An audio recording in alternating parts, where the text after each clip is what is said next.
Hey soldiers, Sam Bankman Fried has had enough. He's crying uncle. He wants out of that Bahamian lockup ASAP. That jail down there in the Bahamas is making American lockups look like Ritz-Carltons. Okay, seriously. The food is, as you might imagine, it's not what he's used to. Let me just put it that way. So when he was initially arrested, he said he was not going to waive his right to contest extradition.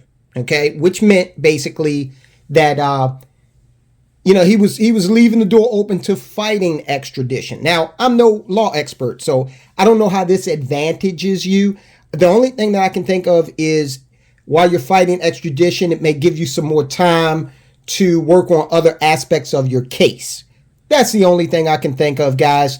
And the closest I've ever come to a law school is the Law and Order episodes. LA Law was a good one too. I learned a lot there, but no formal legal training. Okay, so you might have to ask a real deal attorney about why some people will fight extradition. Okay. All right. So 3 days later, okay, five days later at this point that I'm recording this, he is saying, you know what? I ain't going to fight it. I want back in the United States. He's actually dreaming of a jail cell here in America. SBF changes mind on extradition to U.S.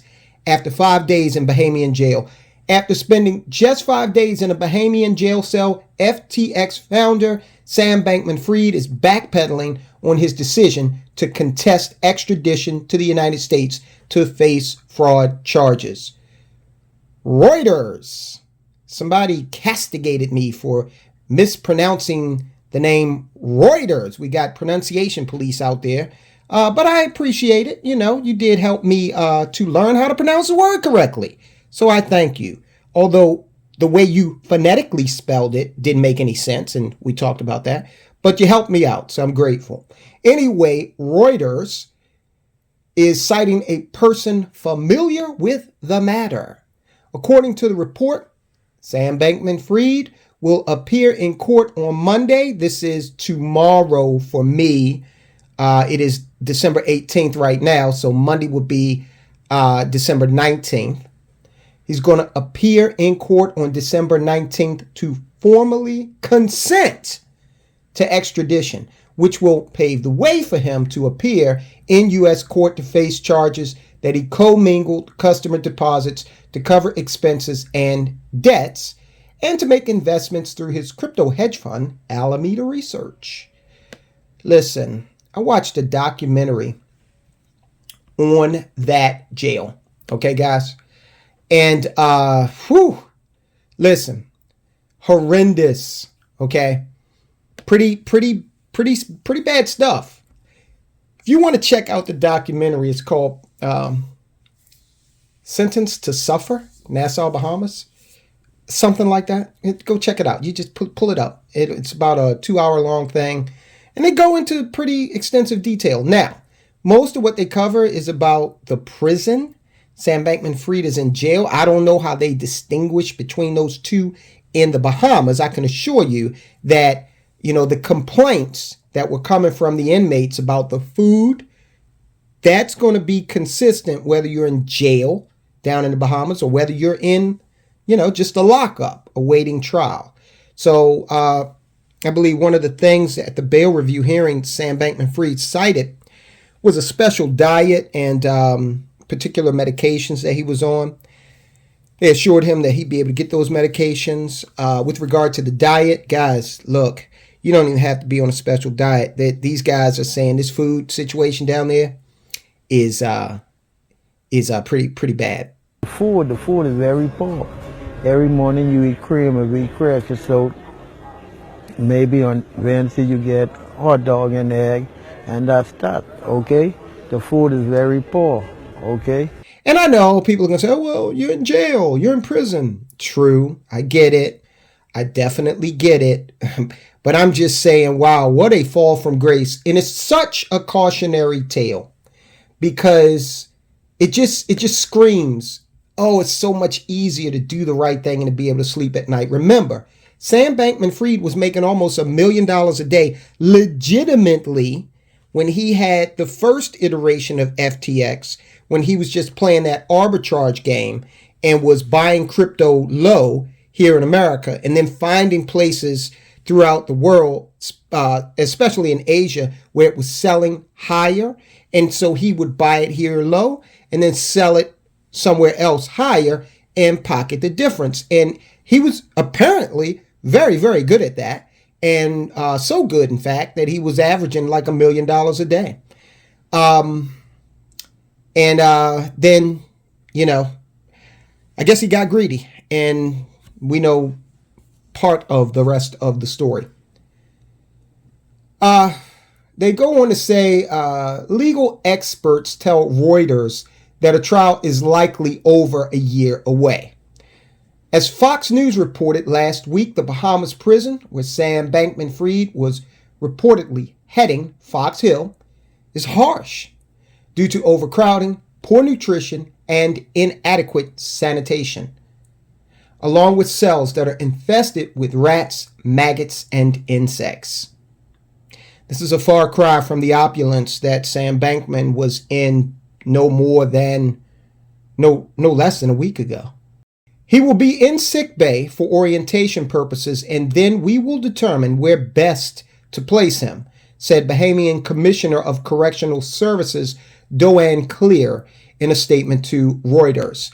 Do I think he's going to be in any danger down there? I really don't, because the Bahamas is probably like, look, we don't want any international scrutiny. A lot of people are saying, oh, well, he might end up sideways. Yeah, apparently that is a potential reality here in America. So, you know, he's still got to come over here, right? But I don't think the Bahamian government wants the static. So they're going to keep him safe until they can get rid of him and send him back to America. Is it going to be a comfortable situation for him? Absolutely not.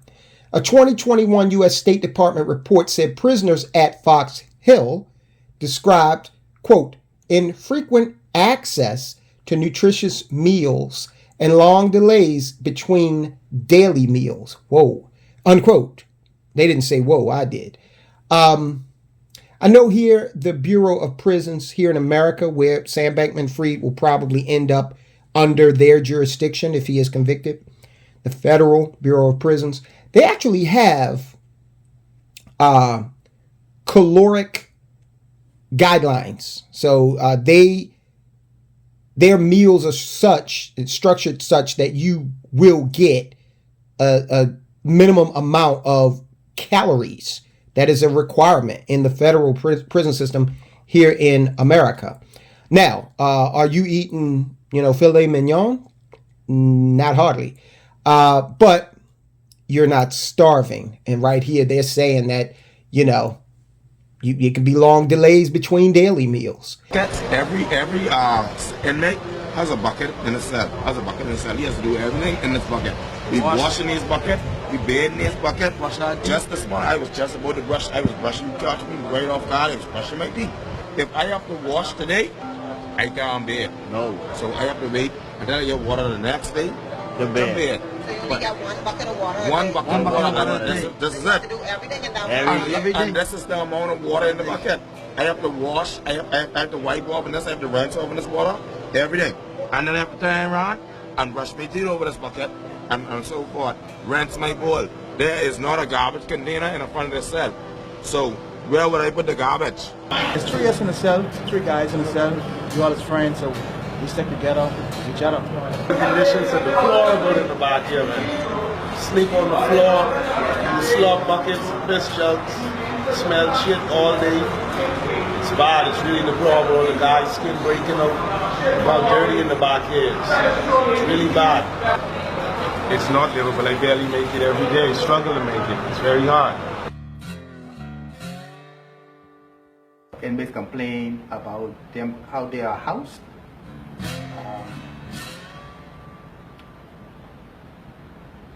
But it is what it is. Maximum security cells for men measured approximately 6 feet by 10 feet and held up to 6 prisoners with no mattresses or toilet facilities. Inmates removed human waste by bucket, which is what we heard the actual inmate make reference to. Prisoners complained of the lack of beds and bedding, according to the report. Some inmates developed bed sores from lying on bare ground. Sanitation was a general problem, and cells were infested with rats, maggots, and insects.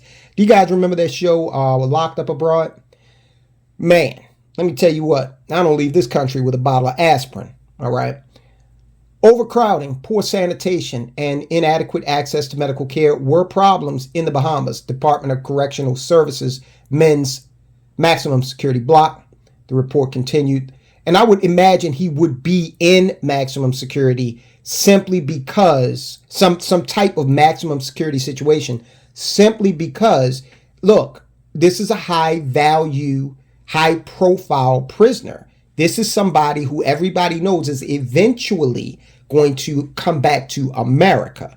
And again, the Bahamian government, they don't want, any type of rigmarole, scrutiny. Oh, you allowed this to happen to this guy. So they're going to have him under a secure situation. And you know what? They probably will have him in a situation where he's not in a cell with anybody else, or if he is, he's in there with people who are, nonviolent, or not going to, be a danger to his life. Okay.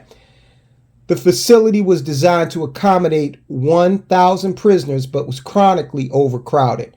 On Thursday, Bankman Fried sought bail from Bahamas Supreme Court following his December 12th arrest. On Tuesday, he was remanded to Fox Hill Prison after Chief Magistrate Joy Ann Ferguson rejected his request to remain at home, awaiting a hearing on the extradition to the U.S. Now, guys, I know one thing you might be thinking is, well, how is this related to building wealth? Well, it is. And again, I say this is a cautionary tale. There are a lot of things out there that people can get involved in. This is a cautionary tale on two fronts. We've mentioned it time and time again about how if you don't understand something, don't get involved in it. And then on the flip side, if you are involved in something and, it seems like it's just the best and, easiest way, fastest way to make some money, but it just doesn't smell right, but you think you can get in and get out. No, don't do it. You got to sleep at night. Believe me, making your money honestly is going to be, even if you make less, okay? I'm sure Sam Bankman-Fried right now is thinking back to the days when he made $1 million a day, okay? I know he's thinking back to that. And I know he's saying, I wish I'd stopped right there. I was fine. Even if, because they said larger entities started to come in and play that arbitrage game, and it kind of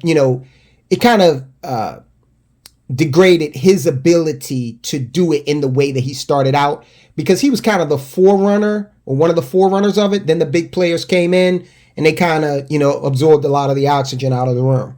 But even still, this guy was math major and physics major from MIT. He could have made something happen, man. He did $1 million a day before the age of 30. Okay, he did that in his mid-20s. So he had more in him. And I know right now he's thinking, I wish I'd taken a totally different path. So he is in the Bahamas and he wants out. He is in that Bahamian prison and he wants out of there. And can you blame him? When that documentary, they go and say, and I might put it in this video somewhere, but they go into how they get like a hot dog and eggs and hot dog and egg. I don't know about you guys, but that don't even go together, does it? And just the freedom. When I think about people who are incarcerated, I think about sometimes, have you ever had this happen? You get thirsty in the middle of the night and you walk downstairs and you open your refrigerator and you can just choose whatever the hell it is you want to quench your thirst. Okay. And you can't even do that. You can't, when you drink whatever it is that you're drinking to quench that thirst, because I know you've had this happen. You know, you're not tasting that beverage. You're tasting freedom. And Sam Bankman-Fried might never taste freedom again. Guys, I'll talk to you soon.